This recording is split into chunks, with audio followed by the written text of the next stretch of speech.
Bom dia! Hoje iremos falar sobre o quadro clínico e as principais indicações de terapia de reposição hormonal na menopausa.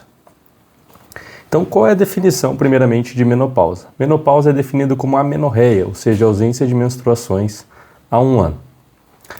A gente tem que lembrar que não há necessidade de se dosar o FSH para o diagnóstico de menopausa. A gente lembra que o valor fica oscilando na transição menopausal e depois ele tende a ficar acima de 25 na transição menopausal, fase tardia. Você pode acabar dosando o FSH nos seguintes casos, por exemplo, caso de uma paciente histerectomizada. Você pode ter dúvida no seu diagnóstico e assim você pode dosar o FSH. Então aqui, no caso de histerectomia, você pode até pensar. Quais são os principais sintomas da menopausa? O sintoma mais comum de longe é o sintoma vasomotor, os fogachos, que são os calorões. Eles acontecem em 75% das mulheres da menopausa. Entretanto, apesar de ocorrerem em 75% dos casos, apenas em 25% dos casos eles geram perda de qualidade de vida. Eles são reversíveis em geral após 5 anos. Então, aquela fase da menopausa inicial, que vai até 6 anos, apenas 25% dos casos passam a fase da pós-menopausa, fase inicial até os 6 anos, e se mantém na menopausa fase tardia. Então, apenas 25% dos casos também ocorre isso aí.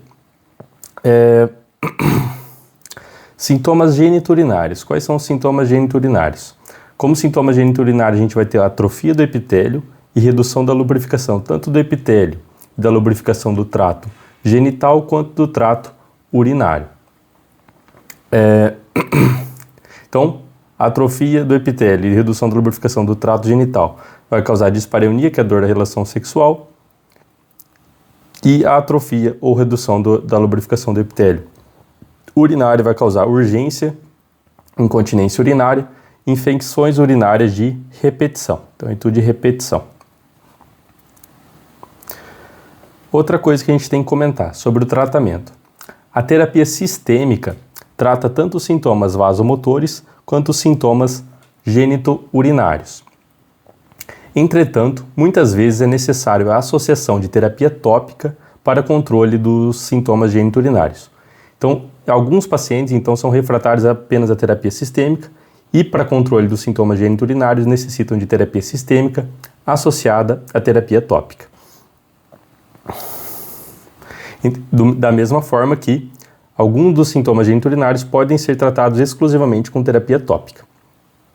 Então, quais são as principais consequências da menopausa? Então, a gente tem a aceleração da perda de massa óssea. A gente tem que lembrar que o estrogênio atua no osso mantendo a sua massa óssea.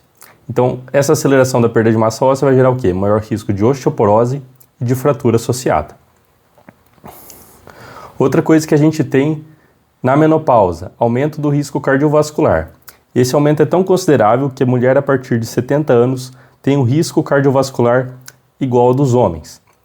Esse risco cardiovascular se dá devido a múltiplos fatores. Por exemplo, a gente tem um aumento relativo de andrógenos. Então, como a diminuição de estrogênio é maior do que a redução de andrógenos que ocorre na pós-menopausa, a gente tem um aumento relativo de andrógenos. Isso favorece a deposição de gordura visceral.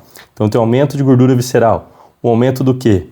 De circunferência abdominal e uma piora do perfil lipídico, aumento do LDL. Além disso, a gente tem na pós-menopausa um aumento da resistência insulínica.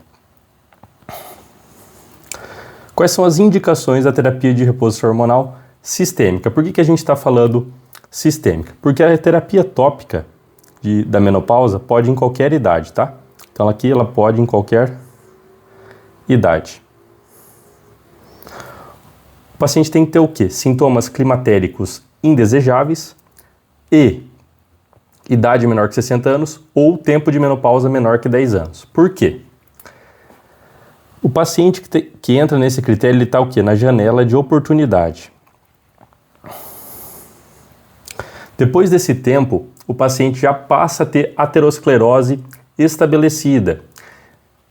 Dessa maneira, aumenta a mortalidade de você iniciar a terapia estrogênica com o paciente já com aterosclerose estabelecida. Uma coisa que a gente tem que comentar aqui também, que a prevenção, seja de perda de massa óssea, prevenção de demência, prevenção de aumento de circunferência abdominal, não é indicação de terapia de reposição hormonal sistêmica.